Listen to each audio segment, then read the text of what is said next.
When I first became a police officer, it started off being the best job in the world. And initially I thought, yep, we're getting out there, we're helping people.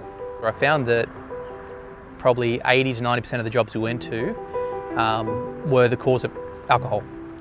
As time went on, it turned to amphetamine or ice, and it became so prevalent that 70 to 80% of the jobs we go to then were, this person is ice affected, ice is involved, and they would do horrible things. And it was often said that we dealt with 5% of the population 95% of the time, and the other 95% of the population 5% of the time. And it got frustrating because you go and try and help these people.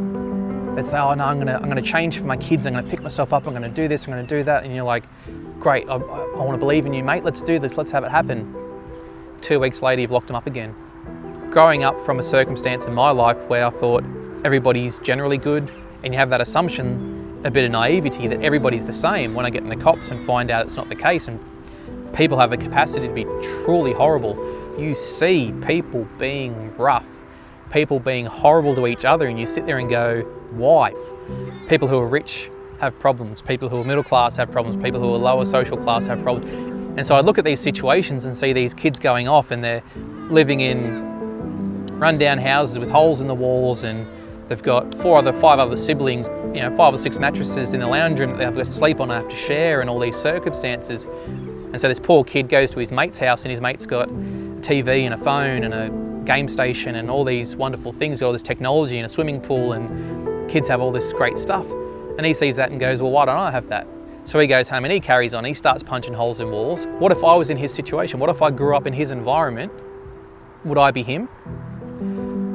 You can look at a lot of what people are, we're made in God's image.